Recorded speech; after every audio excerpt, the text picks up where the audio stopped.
Welcome to New Possibilities. I speak truth to power without fear. So I'm going to wait a couple of minutes for people to join this live stream before I get started. I want to thank you all for your support of this channel, for your subscription. I truly appreciate it. We will get started in a second. I just want to give a couple of people time to tune in before I get started. And I know it's early in the morning on a Saturday, but I just had to talk about this story. And if I wasn't busy yesterday, I would have talked about it last night. This is a very important story. It's something that I've been talking about for quite some time. You know, this issue of police brutality. Shout out to Bonafide 1970. Thanks for tuning in. But I had to talk about this issue. You know, this issue of police brutality. When I first became like an activist, you know, when I first decided to use my voice and my body to fight for our people, you had the Rodney King case. And this was when I was in college. I was a student at Howard University. And you had that verdict after these police literally beat Rodney King like a slave. And you had video footage of this horrific beating. After that brother was literally beaten to death, it was almost beaten to death, rather. After he was almost beaten to death, and after the video footage was played before a jury, the jury initially acquitted those officers and allowed them to walk. And of course, we know the response to that situation. You had the LA riots. People were outraged. And in Washington, D.C., where I was at school, we marched in the streets. And here we are all these years later, and this problem of police brutality continues to plague our community. Here we are all these years later, after the election of the first African-American president, and still we had this problem of police brutality plaguing our community. You know, back when that happened, when Rodney King's abusers were let free, you know, and there was no justice for him. I didn't think back then that we would still have this situation today. But here we are in a situation where police have gotten away with the cover-up, you know, they were acquitted. And then we also have this situation where Jason Van Dyke was basically given a slap on the wrist. He was sentenced to a little under 7 years for the murder of Laquan McDonald. So here you have a situation where police covered up a story, you know, and at first it was found to be justifiable homicide just based on the police reports.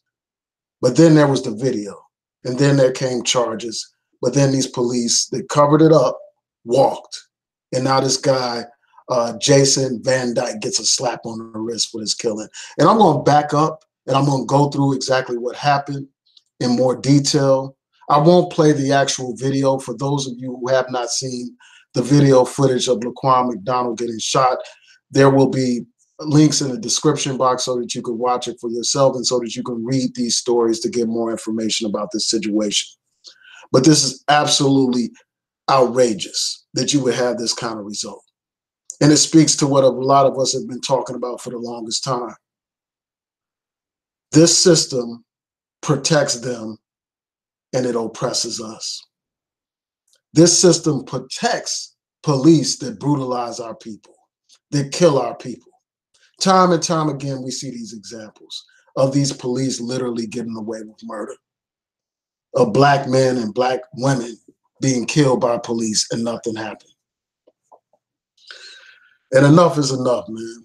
And my question to the people is, man, what are we prepared to do about this situation? But I'm going to back up and go into some background information about this situation. And then I'm going to provide my commentary about this whole situation, man. So before I do so, I want to thank you all for tuning in. Shout out to David Bowman. Thanks for tuning in. Shout out to Darlene X.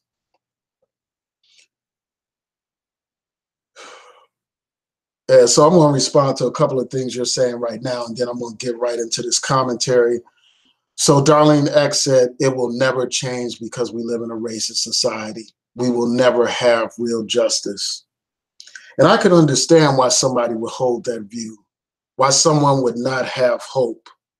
I understand that sense of hopelessness when I see what happened to Trayvon Martin, where you had this beast, this aggressor, George Zimmerman, literally get away with the murder of that brother, shooting that brother through the heart and getting away with it, provoking a fight and then shooting and killing his brother, hunting his brother and killing him now, shooting him down and killing him like an animal.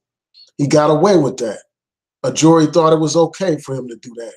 We got the situation of Eric Garner in New York. A brother choked on camera, and there's no justice for that brother. We had the situation of Sam DuBose, shot and killed. We had the situation of Philando Castile. And the list goes on and on of all these Black men killed by these police, and there's no justice. So I understand why people have lost hope. I understand why people say we'll never change this system. But I refuse to bow down to the system. And we have to be the resistance against this injustice that exists in this world. We can't sit by and just say that these are the way this is how things are, and we're helpless. No, we have to engage. We have to use every means available to us to fight this injustice. One of the things that we can do is raise our voices here on YouTube, and that's good, that's fine, but we need more than that. We need to get engaged, and I'm going to go into that in a little bit more detail towards the end of this presentation. But this whole situation is deeply troubling. I mean, when I first started reading it, it was early this morning. I was up late, and I was like reading this article on Facebook, and I was just like so appalled and so outraged, man, that I said, this has to be the first thing that I do in the morning. I have to talk about this case. But let me back up for a second and give you all some of the background information. But before I do that, I want to just finish through your comments real quick and then just get into the commentary.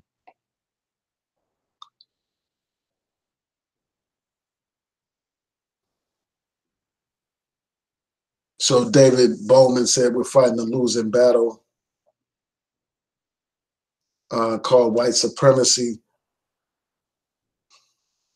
We can never give up, man. We can never give up, because the minute you give up is the minute that you become a slave. That's when you become a slave, when you decide, well, it's a losing battle. We have to be engaged in this battle as if we can win. We can make all kinds of things happen. I mean, given the state and the progress that we've made, despite situations like this, we have made great progress, and that's because of struggle. That's because of resistance. That's what we have to do. Just like in South Africa, there was a time when when they were under apartheid, and there's still inequality, inequality still exists there. You still have economic disparities. You still have white minorities owning the land and stuff down there, but you no longer have the legal system of apartheid, and that's because of resistance. We have to resist by any and all means necessary. That's what we have to do. We can't surrender to these people. And it's better to go out with dignity than to surrender.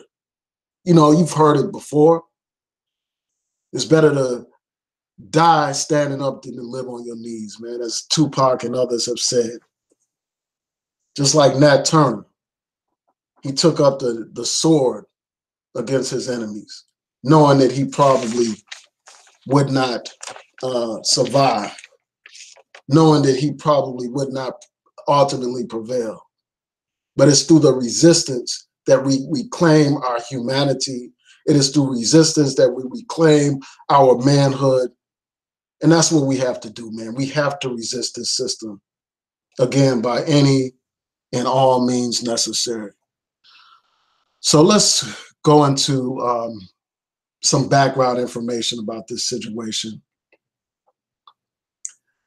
So I'm going to share my screen in a second, but I just want to provide some information. So this morning I was watching a CBS video about this Laquan McDonald case and about how it initially started. First, you had the police tell their story about what happened. And this shooting took place in October 2014. You had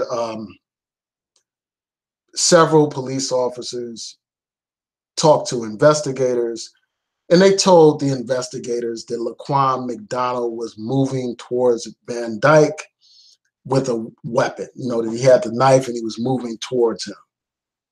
Also, they say that he got closer and closer to the officers.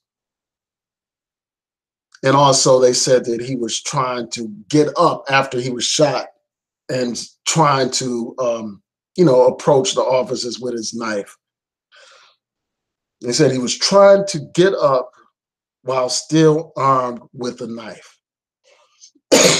That's the police account of the situation. But then the videotape was released. And before this videotape was released, these officers were given the benefit of doubt. They were assumed to be telling the truth, as often is the case. This was found to be a justifiable homicide, so no action was going to take place until after this videotape was released. And on the videotape, it completely contradicts everything that those police officers were saying. It contradicts what Jason Van Dyke had to say. And let me go to what Jason Van Dyke had to say real quick before I continue on. So let me share my screen real quick.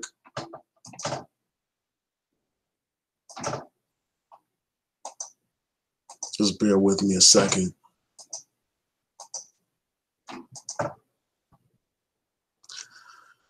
So you see this article from the Chicago Tribune. This article talks about what I'm discussing right now. It said hundreds of pages of newly released Chicago police reports from the fatal shooting of Laquan McDonald are striking for one simple reason. They are dramatically at odds with the dash cam video that has sparked protests around the city. And then they go on to provide a little bit more detail. The reports released by the city late Friday show that Officer Jason Van Dyke and at least 5 other officers came that the 17-year-old McDonald moved and turned threateningly towards the officers. Even though the video of the October 2014 shooting shows McDonald walking away. And you all can see this for yourself. Go watch the video. You will not see him trying to approach the officers. He is walking away from the officers. Despite these false statements made by these police. This article goes on to say, at least one patrol officer said McDonald was advancing on the officers in a menacing way and swung his knife at them in an aggressive, exaggerated manner before he was shot and killed. Again, go watch the video. You will see Laquan McDonald walking away from the police. But the police said this stuff, even though it was contrary to the truth, even though it was an outright lie. Let's just be upfront and blunt about this. These police lied to the investigators. They painted a scenario that would justify the killing of this brother, Laquan McDonald. These people were aiding and abetting a killer. That's what they were doing. They were participating in a conspiracy to cover up a murder. That's what they were doing. That's what we have to say. We have to call this stuff out for what it is. But a judge was fine with all of this. Fine with the fact that the videotape contradicted all this, these statements made by these pigs. And that's what I have to call them. I have to call people who defend murder, who cover up murder, I have to call these people pigs. I have to call people a pig, you know, if they shoot some man who's walking away from them and then lie about it. I have to call these people pigs. So then this article points out what Jason Van Dyke had to say. It said, you know, in his statement, he said he believed that McDonald was attacking with his knife, trying to kill him. And then he says that he backpedaled and fired. And he claims that McDonald fell to the ground and continued to grasp his knife, and Van Dyke continued to fire. And then it says that McDonald appeared to be attempting to get up, still holding a knife. If you look at that video, he is not attempting to get up. He's on the ground, as this CBS News story pointed out. He's prone on the ground as shots continue to be fired. So let me stop sharing my screen for a second. He's prone on the ground as shots continue to be fired. And they pointed out how 16 rounds were fired in like 14 seconds. In a short period of time, 16 rounds are fired. Within a couple of seconds after they encountered McDonald, even though McDonald was walking away, this pig, Jason Van Dyke, shoots his brother and guns him down. And while he's laying on the ground, helpless, dying, this man continues to fire upon him. And you got all these punk-ass police covering this up, lying about it, making false statements to investigators. And now you have this ridiculous judge who earlier this week decided to let these pigs get away with this cover-up, acquitting 3 officers, finding that they were not guilty of a cover-up, saying that there was more to the story than the videotape, even though the videotape speaks for itself. They want us to not believe our eyes, but to believe our ears, to believe the statements of these police officers who lied, who made outright false statements to investigators. They expect us to believe this, to believe them. This tells you loudly and clearly that this system protects them and it oppresses us. That judge doesn't give a damn about Black life. That judge said it is all right for you to cover this up. It's all right for you to cover it up. And then you have a prosecutor, you know, who tried to bring this case against these officers. And I commend the prosecutor for at least bringing the case. But the prosecutor said something that I disagree with. This prosecutor said that perhaps this case will crack the code of silence among police officers. And my question is, how in the hell would this crack the code of silence among police when these pigs were literally able to get away with this cover-up? If anything, this tells police officers that you can lie to investigators. You can contradict video evidence. You can continue to perpetuate your code of silence, your blue wall. You can continue to do that. And the court will co-sign that. The court will protect you. The court will acquit you, even though you've told outright lies. That's the message that comes from this that verdict. That message is loud and clear. This judge basically has given police officers in Chicago a green light to continue to cover for one another, to continue to perpetuate the code of silence, to continue to cover up the murder and lynching of Black men in Chicago. That's what that judge basically ruled in that case. That's the implications of the judge's ruling. And then you have the prosecutor say that she respects the verdict. That's what the prosecutor said. And you hear that all the time.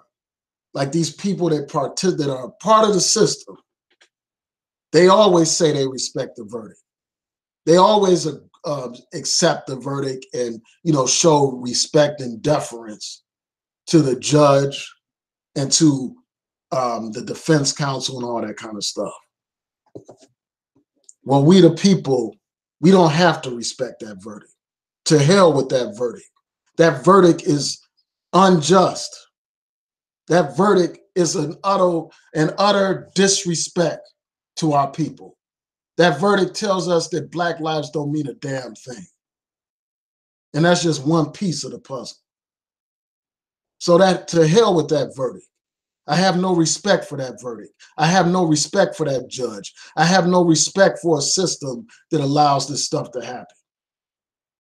No respect at all.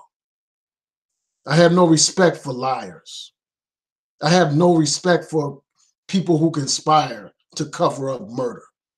I have no respect for a system that allows that kind of stuff to happen. No respect at all.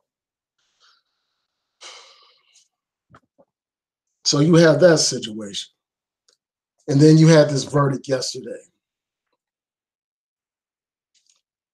involving, actually the sentencing. The verdict was quite some time ago, and I'm going to get into that in a second. So let me share my screen again. You can bear with me 1 second.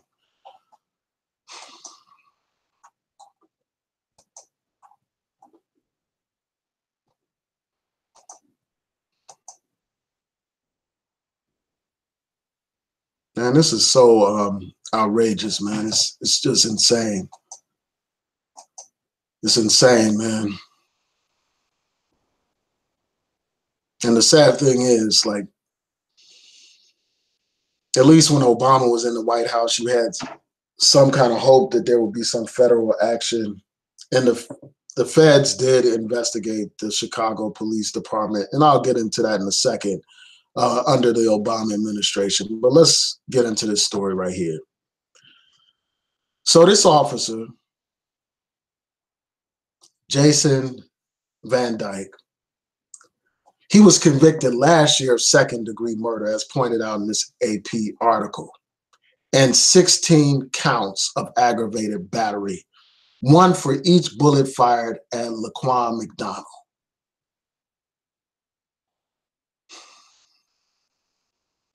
So even though he was convicted of second-degree murder, this man was only sentenced to a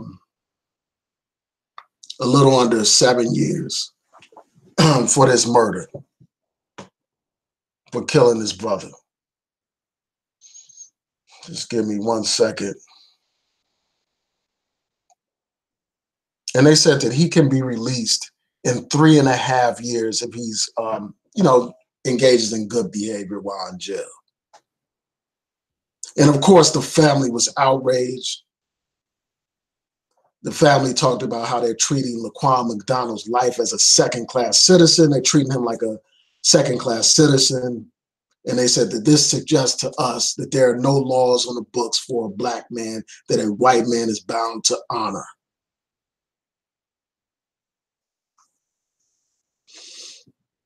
This is so crazy, man. And this article points out how initially the prosecutors asked for 18 to 20 years for this crime. And it could have been longer than that, for each one of those aggravated battery charges.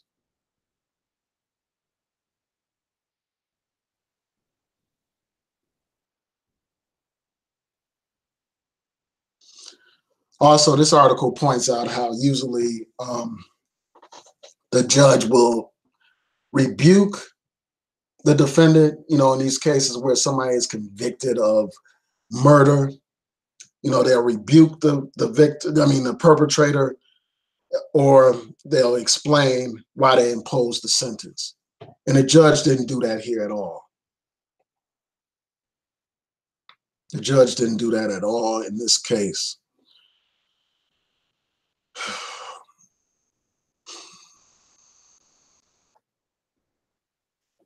And one of the witnesses to this shooting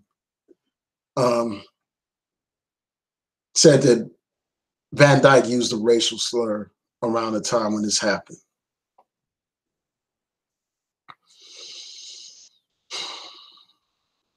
Man, I'm just so outraged, man. I'm just so outraged that this man basically got a slap on the wrist, man.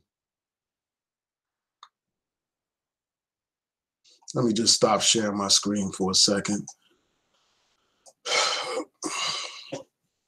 This guy got a slap on the wrist after killing a black man, a young black man, an 18-year-old, from what I remember.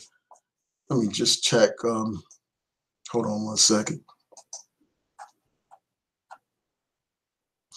Actually, he was only 17 years old at the time when he was shot. So this guy got a slap on the wrist for killing a 17-year-old young black man. A slap on the wrist. This man can be out of jail in 3.5 years, from what I remember. Let me just go back to make sure I have the exact.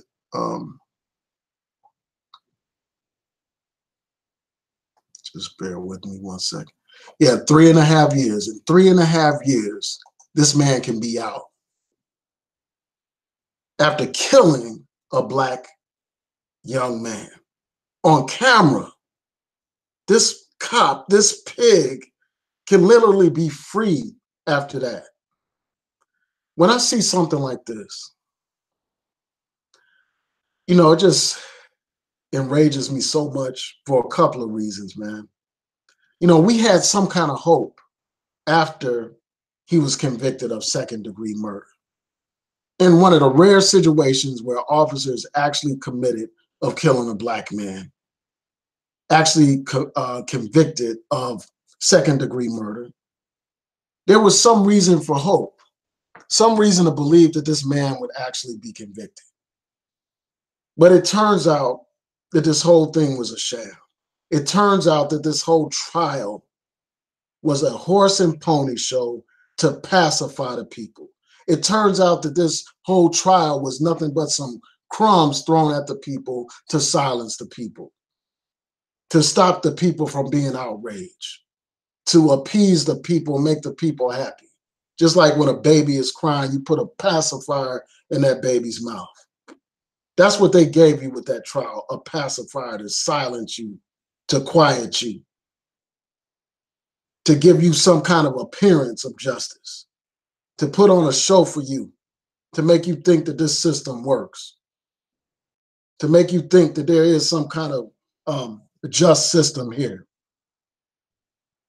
But we're reminded again that a dog's life has more value than a black man's life in this country. If a dog dies in a dog fight, this society is more concerned about that dog than they are concerned about a Trayvon Martin or a Laquan McDonald or Eric Garner. They're more concerned about animals than they are concerned about black people. Animals have more value than black people. They were more concerned about that gorilla at the zoo that was shot than they are concerned about this brother Laquan McDonald, than they are concerned about an Eric Garner or Sam DuBose or Philando Castile, or all the other countless black men killed by these stinking pigs. They're more concerned about a lion being killed in a jungle than they are concerned about a black man. They fear a black man more than a lion. That's why they rejoice at the death of a black man.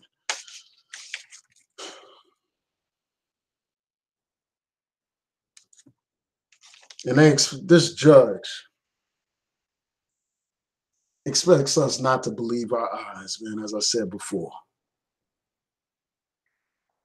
You have the video camera footage that contradicts everything that those police had to say.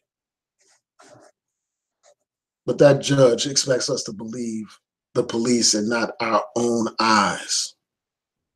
Again, this system protects its own and oppresses us. That's what it does. You know, that judge was more concerned about the safety of that officer, about the situation that that pig murderous officer is going through, than the judge was concerned about what's happening to the Laquan McDonald family. More concerned about that officer than they're concerned about the grief that that family has to endure now, not having a son's life snuffed out at the age of 17. They're more concerned about the safety of that officer who committed this crime than they were concerned about the safety of Laquan McDonald. They have sympathy for the perpetrator and no sympathy for the victim. Because Black people have been dehumanized in this society. We have been criminalized. We have been viewed as criminals, as beasts that need to be tamed, as beasts that need to be put down. That's how they view us.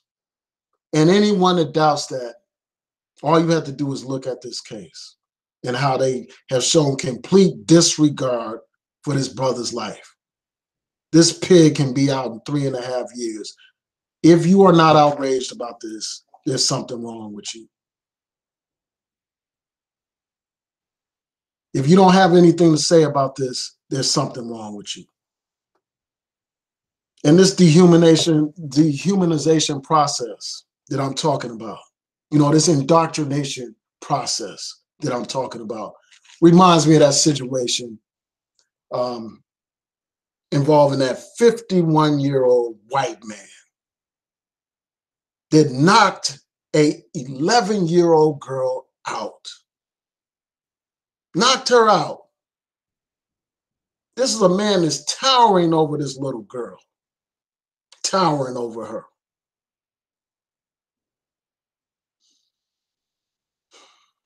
And even in that situation, you have people trying to explain away that man's brutality, trying to justify that man's brutality, trying to make excuses for it and rationalize it while demonizing that 11-year-old child.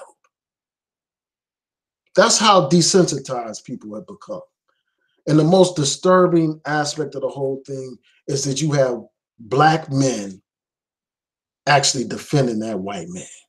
I expect the white supremacists to do that, but I would not expect my own to do that. Many Black men are defending this nonsense. But that's my whole point of bringing that up, is to discuss the dehumanization process. That's what happens in these situations time and time again. We saw it with Michael Brown. They tried to paint him as some kind of criminal brute. And after they successfully painted him that way, then his life meant nothing. Just like they did with Trayvon Martin. They showed these images of photographs that he took on social media to dehumanize him, to make him into a criminal, to make him into some kind of thug, even though George Zimmerman was the real thug. But they dehumanized him. They criminalized him. They niggerized him. So it was no surprise that a jury didn't have any sympathy for the brother Trayvon Martin. And that's what we see in this situation right here involving Laquan McDonald. You know, he's another dehumanized Black person who means absolutely nothing to this system. How else can you explain a sentence like this? How else can you explain this?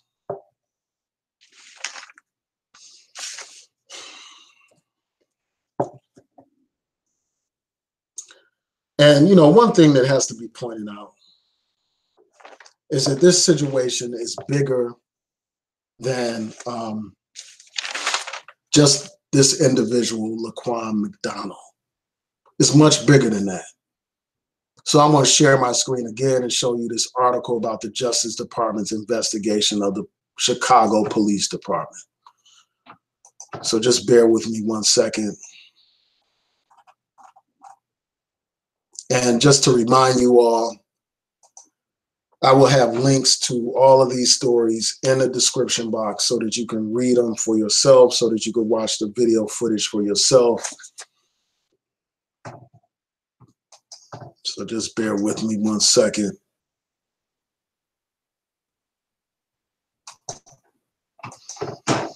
Okay, so you have another article from the Chicago Tribune. This article will be in the description box again, and it talks about a a report that was released on the Chicago Police Department, a report done by the Justice Department under the Obama administration. Let's see, right under the Obama administration. And this report found that officers were poorly trained, were quick to turn to excessive use of force, and that they often failed to de-escalate situations, and most often they use force, excessive force, against Black and Latino residents.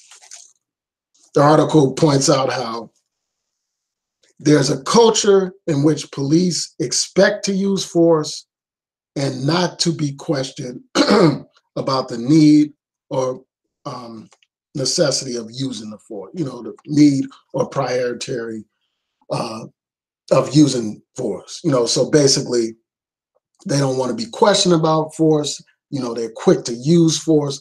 So this is a report released by the Justice Department talking about how more often, or most often, excessive use of force is done against Black and Latino residents.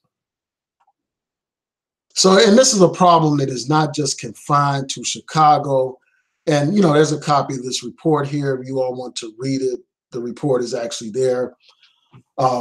But this is not a problem confined to Chicago by any stretch of the imagination. We see this all around the country. Again, example after example after example. Every other month, there's a new hashtag, a new victim of police brutality.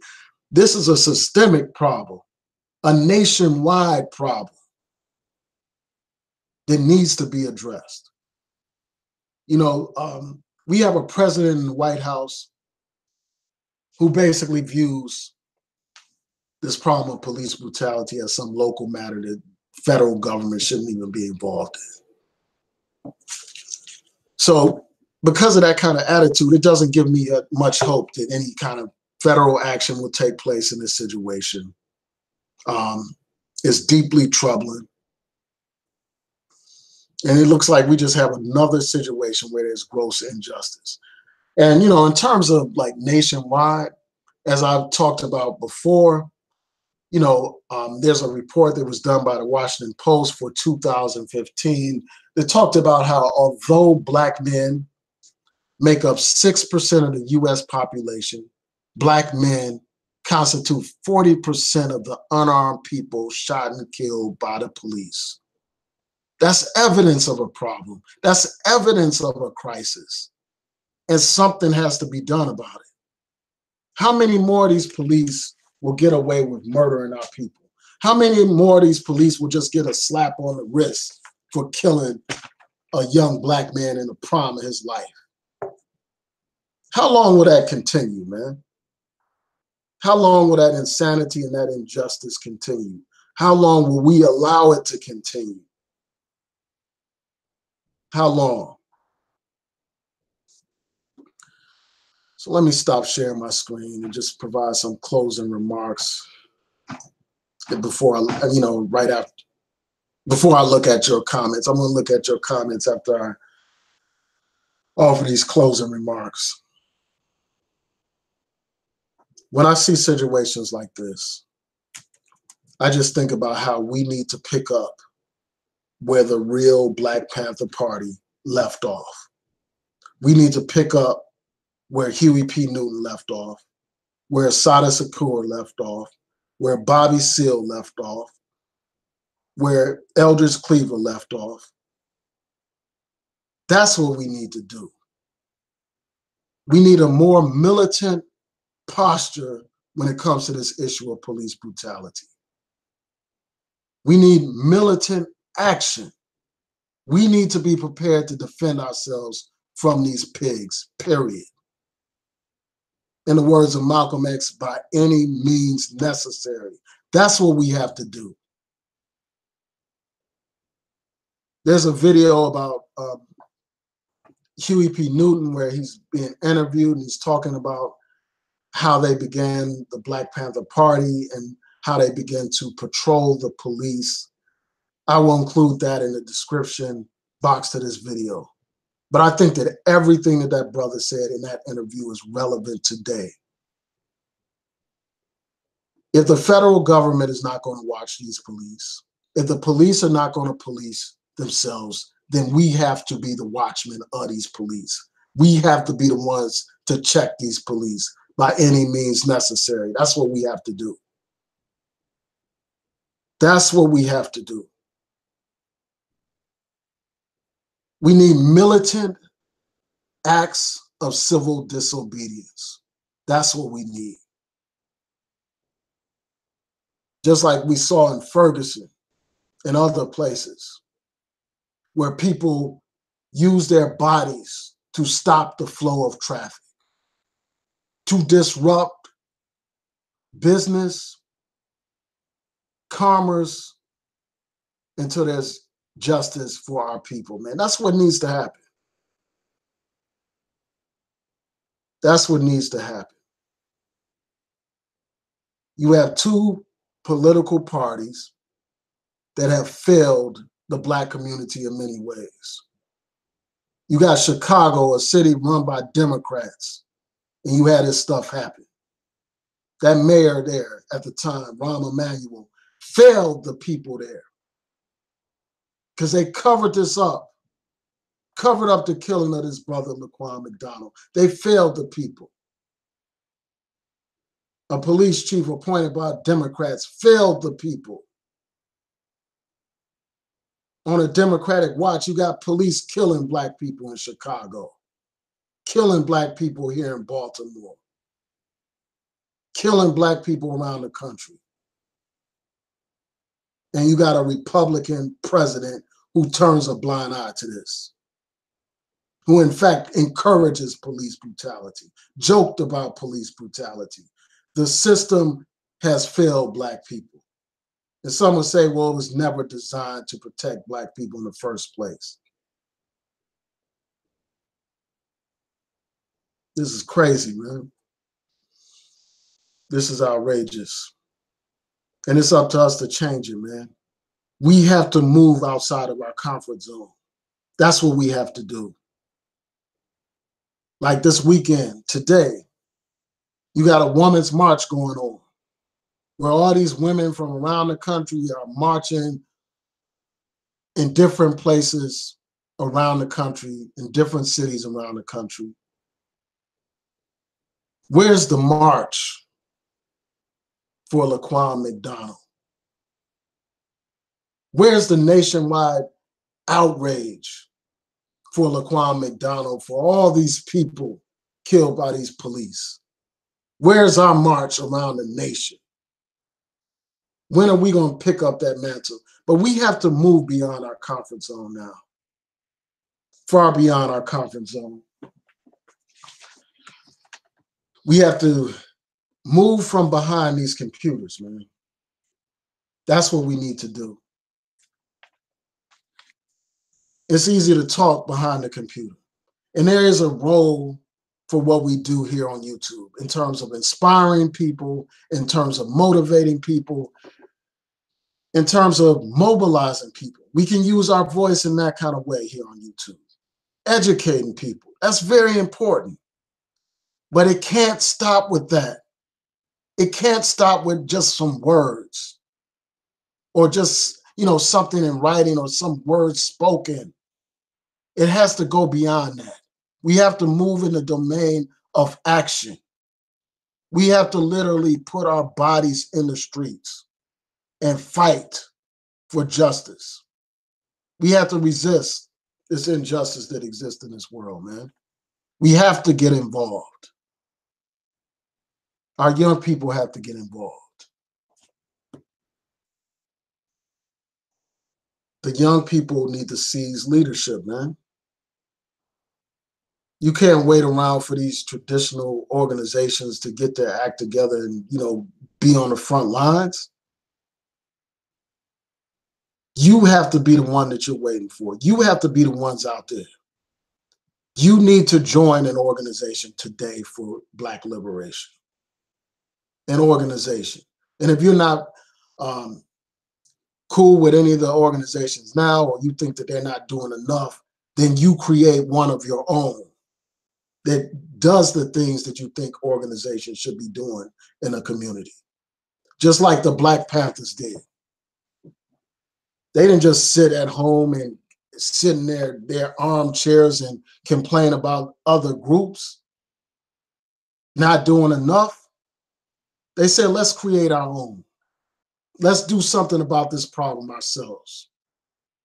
Instead of complaining about police brutality, let's patrol those police the way they patrol us. Let's defend ourselves in our communities by picking up the gun. That's what the Panthers did. They said, instead of crying about the government not feeding, just complaining about the government not feeding the hungry, let's create our own breakfast program to feed our hungry. Instead of just complaining about the federal government not providing the health care that the people deserve, let's create our own health centers to treat our people, to inspect our people. That's what the Panthers did. So if you're not satisfied with the leadership of today, create your own and become your own leader in your own community. That's what we have to have. That's what we need to do. Just like, back in the day, they ran candidates for office. They said that these racist politicians will never represent Black people, so Black people need to create their own party and run their own candidates. That's what they did down there in the South under the leadership of the Student Nonviolent Coordinating Committee, SNCC. We need to have that kind of initiative. We need to have candidates run for office to change the system. If you're not satisfied with the politicians in your community, run against them for higher positions in office so that you can be the one making a change in your community. It's outrageous that this would happen, that we would have this kind of sentence around the time when we're heading into Martin Luther King Memorial Weekend, where we're celebrating the life of the brother Martin Luther King. These people are literally pissing on his grave right now. That judge that gave this man a slap on the wrist is pissing on the struggle of our communities, pissing on the legacy of King. That's what he's doing, or she's doing. That's what the judge is doing. The judge that let those officers get away with a cover-up. That judge is literally pissing on the legacy of our brother Martin Luther King. We have to be the ones to uphold that legacy. And the best way to uphold that legacy is by following that brother's example. Many people want to criticize King, but half of these people that criticize King don't have half of the courage that that man had. That man faced the police dogs, faced the batons, faced the rocks and the stones, and even eventually the bullets for his people, for this struggle for freedom. That's what that brother did. He had heart, he had courage. He faced the Klan, he faced the pigs. Unlike these YouTube personalities that got so much to say about Martin Luther King not being this and not being that, these people don't have the courage that this brother had. We need to follow his example of courage. That brother sacrificed his freedom for Black people, locked up many times for Black people. When have any of these people that criticize him gone to jail for the people, done a bid for the people, faced brutality for the people? When have these people ever done this? That brother is a profile in courage, and we need to follow that example today. The courageous example of that brother. Even though I respect nonviolence to a degree, but sometimes in the face of violence, that violence has to be met with more violence. In the words of Malcolm X, you have to communicate with these people, speak the language that they understand. They understand the language of brutality. They understand that language.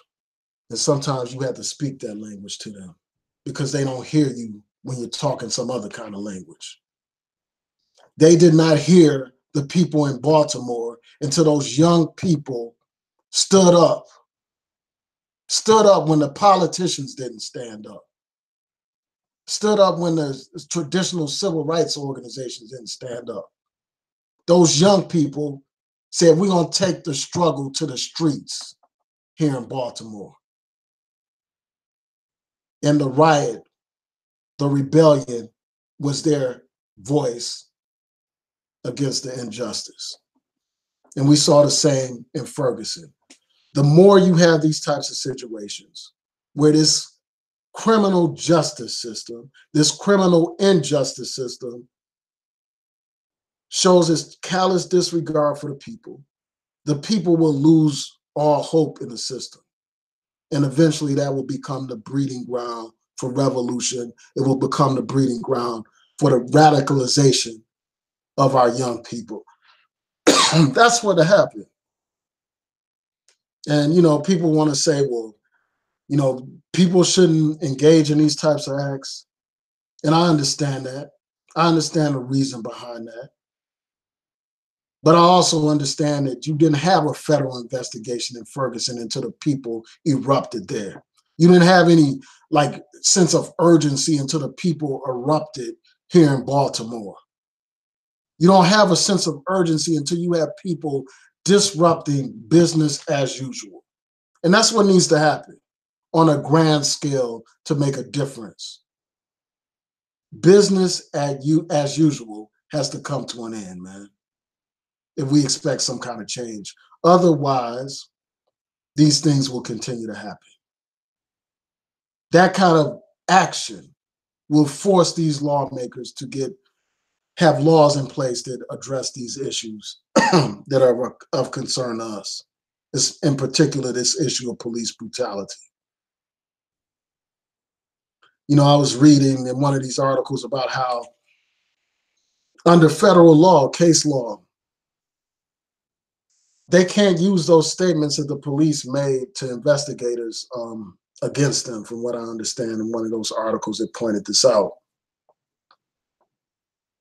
Somehow the law has to change, man. These police should not be allowed to lie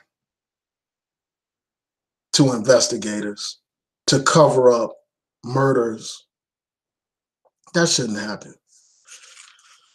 So, man, this is just so outrageous, but it's up to us to act, man. We got to move beyond just talking, and we need to start acting. You got every other group that acts for their interests, whether it's these women's rights groups, the gay rights groups, the Zionists or whatever, they mobilize and organize for their interests. And some of us in our community do the same, but we need to step it up. We need to turn up the heat and apply more pressure to these people so that we will not have this kind of injustice. These people think that all they have to do is buy off families, break families off with a couple of $1 million, and everything's fine. Rahm Emanuel thought all you have to do is agree to some consent decree and everything's fine. That's not justice. Hopefully it will prevent some kind of problems in the future, but that doesn't bring justice to Laquan McDonald's family. And paying off that family doesn't end police brutality. All it does is amount to a fat paycheck for the lawyers, and for the family receives a substantial amount of that money as well. But at the end of the day, the practices continue. The practices of racial profiling and police brutality continue. So, hopefully this consent decree that was entered with the Justice Department will provide some kind of change. But I'm not optimistic at this point. But anyway, let me see what you all are saying before I close out, man. I'm just so fired up about this situation, man. So fired up. It's just a shame. Like, even as a lawyer, like, this is I use the law to try to change situations. But too often you have situations like this where the law doesn't change anything. All it does is protect the system. They protect their own and oppress us. So let me see what you all are saying before I close out.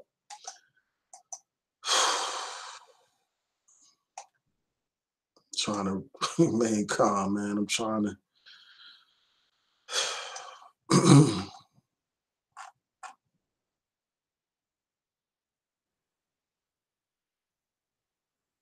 Yeah, so Dave Bowman said that this system is only to protect white people and no one else. When I see verdicts like this, it's hard to argue with that, man. And, a lot of the civil rights laws that we have, we only got those laws as a result of struggle. We had to fight for those laws. People had to die for those laws, bleed for those laws, get locked up for those laws to be passed. And now we have to have lawyers that are prepared to fight these cases, man. And that's another calling that we can bring young people to practice law, to try to change this situation, man. Through litigation or through actual legislation. That's what we need more of as well.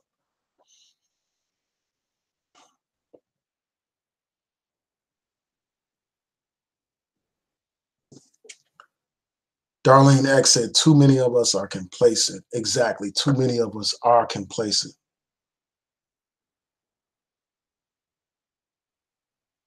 We just sit at home and go about our daily lives, unengaged and uninvolved. And that reminds me, like, some people, instead of being woke, they just want to go back to sleep, man. That's what they want. So what they do is they close their eyes to news stories like this that are troubling. They don't want to even think about this kind of stuff.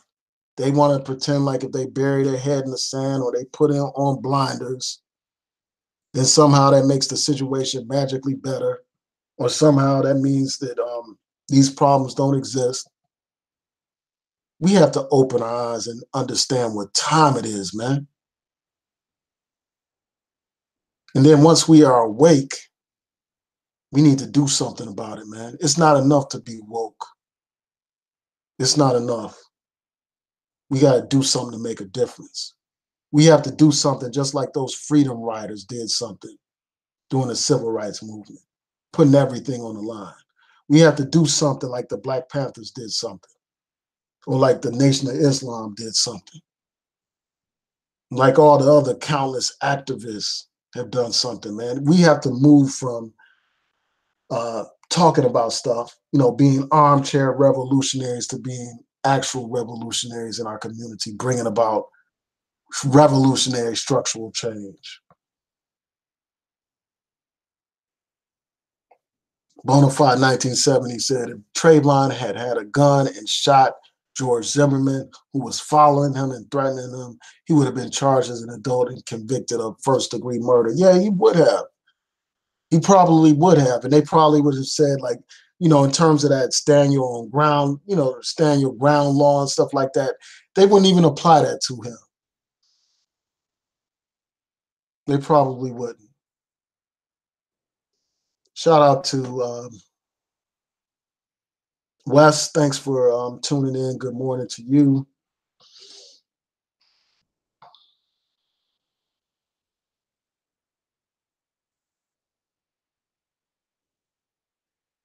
So Wes said, I don't feel like you can only take down a system from the outside.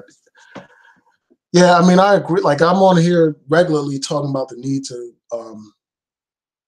participate in elections, you know, voting, lobbying your members of Congress, lobbying your state legislature and your governor and your mayor.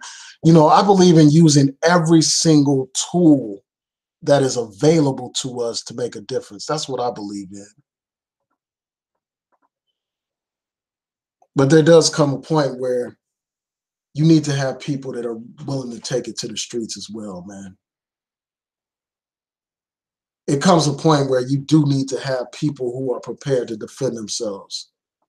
And we have a legal right to defend ourselves. We have a moral duty to defend ourselves and our community.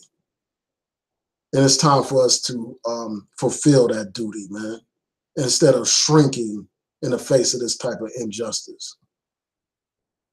Shout out to Arthur Clark. Thanks for tuning in.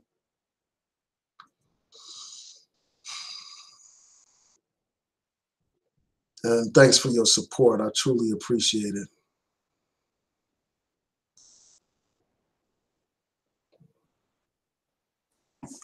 Yeah, so from what I understand, like with the sentencing, that was the judge who sentenced Jason Van Dyke. The jury actually convicted him of second-degree murder. So the jury did their part in that particular case.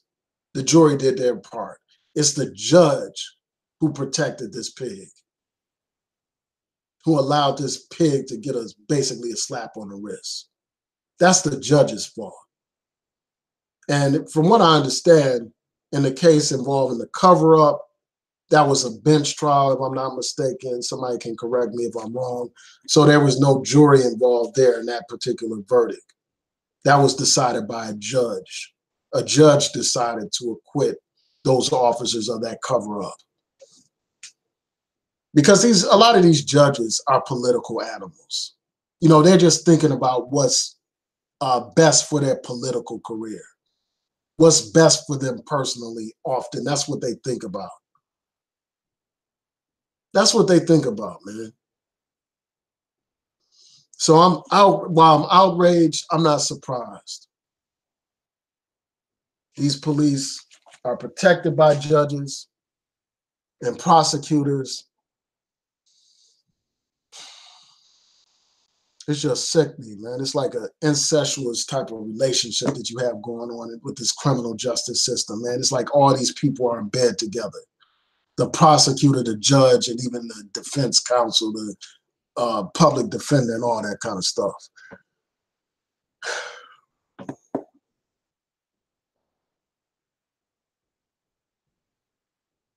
Yeah, so Bonafide 1970 said, I used to call cops pigs. Then I came to believe that it was an insult to actual pigs, which are relatively peaceful animals. They're more like wild boars, you know, in terms of the police. That's how Brother Bonafide 1970 described them. Man, when I think of a pig, I think of a filthy animal, a disgusting animal. And that's what I think about when I see these police kill our people like this. But I feel what you're saying, Bonafide. I just don't have much respect for these kind of police that do this kind of stuff. No respect for them at all. You know, and they always talk about a few bad apples. That's the biggest thing you always hear. It's just a few bad apples.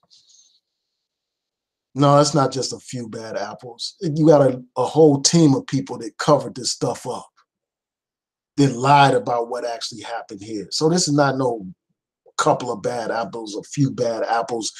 The whole damn system is rotten to the core.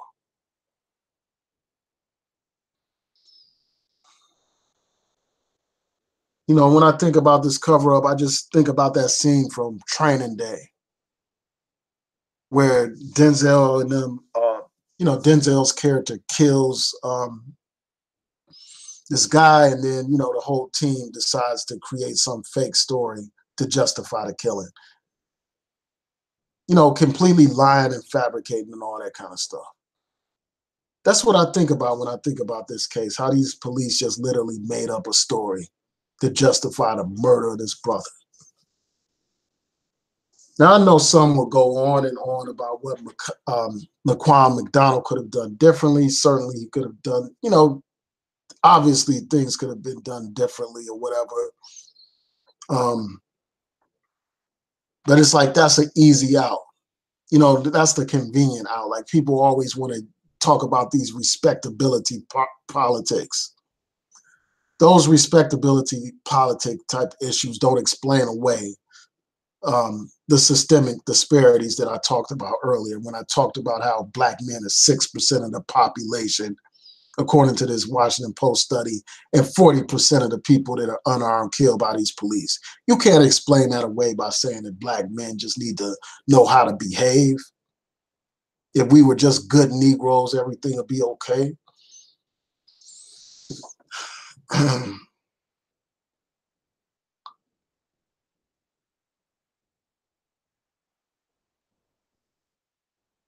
Yeah, he got indicted. He got indicted for murder, but he practically got away with it, a slap on the wrist. Only under 7 years for killing his brother, and he's probably going to only serve like 3.5 years. And that brings me to another point, man, about justice, street justice. You know, like when the system fails the people, sometimes the people use street justice, man. And that officer has every reason to fear for his safety, man. Because there may be some people in that jail who say, to hell with the courts, we're going to implement justice on our own. The situation is crazy, man. And I would say more, but I think I'm going far enough with a lot of the things that I said today. I'm just so enraged.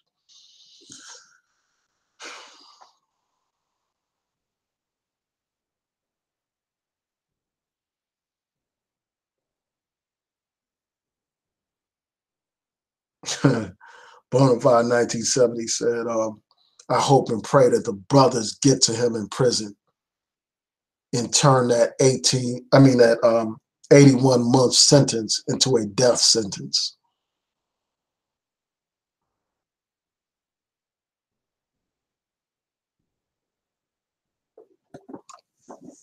Bonafide said it was obviously first-degree murder. You don't shoot someone that many times and not expect that person to die. I mean, yeah, the brother is on the ground, man. And he's a distance from them. It's not like he's up close to them. He's quite a distance from them. And he falls to the ground, and this man continues to shoot him. 16 shots. 16 shots, man. In a couple of seconds. While he's on the ground. That's murder, man. And somebody that does something like that should not get some slap on the wrist. That sentence is an insult to the Black community. Not only is it an insult to that family, to Laquan McDonald's family, it is an insult to the Black community. It is a slap in the face to the Black community. And all people of goodwill must express their outrage against this judge. Outright outrage, man. That's what we have to do. And I don't know, like, if this judge is elected or not. Let me just, well, yeah, I don't have time right now to look it up, but I don't know if the judge is elected. I know that many judges are elected.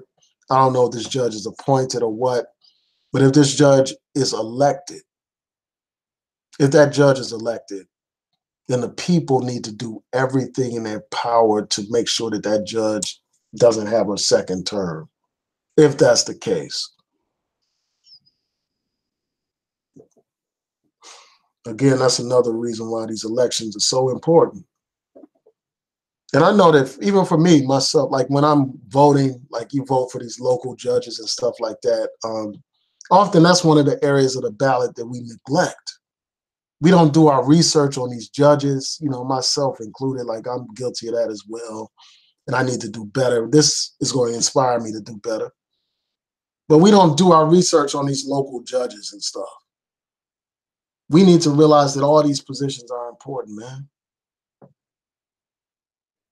By participating in the voting process as well, you get your names on these voter rolls and stuff in many jurisdictions. You get it on there that way, and then also from the DMV. We have to be on these juries so that this type of thing doesn't happen. Even though here, again, the jury did the right thing, the judge is the one who let the people down. The judge is the one that is engaged in acts of injustice. So let me continue on.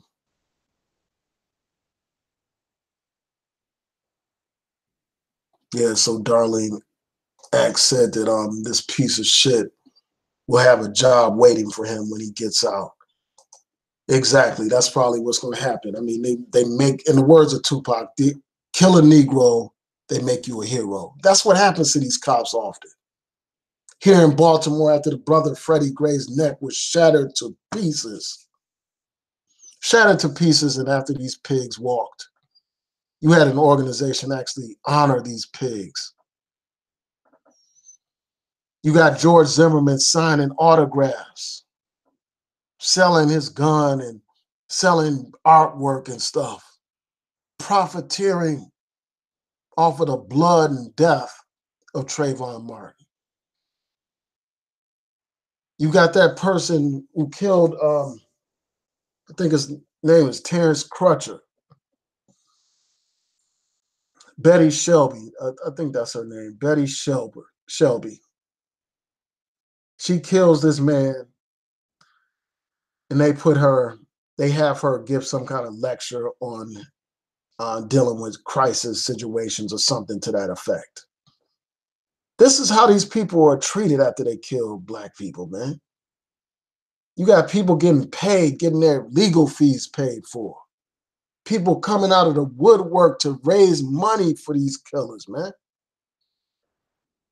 They look out for their own, man.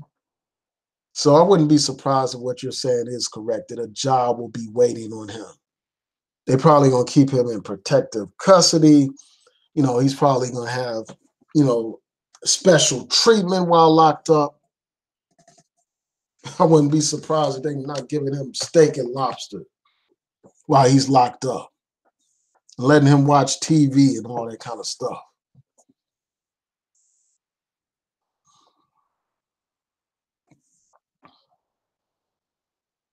Bonafide 1970 said, as a Black man, we get more prison time for shoplifting.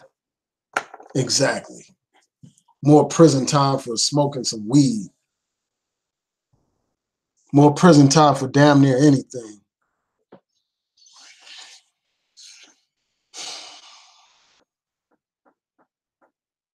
Three and a half years, man. 3.5 years, and this guy may possibly be out of jail.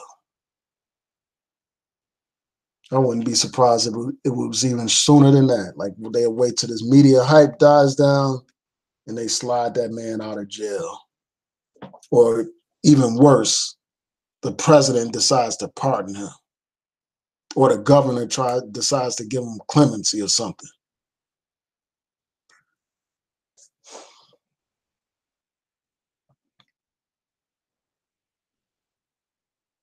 All right. Yeah, so I want to thank y'all for tuning in. I truly appreciate it. I may be back on here a little bit later to talk about a couple of other things. So please rate, comment, and subscribe. Like the video, share the video, hit that notification bell so that you'll know when I post new content. I want to thank you for supporting this channel and for watching this video.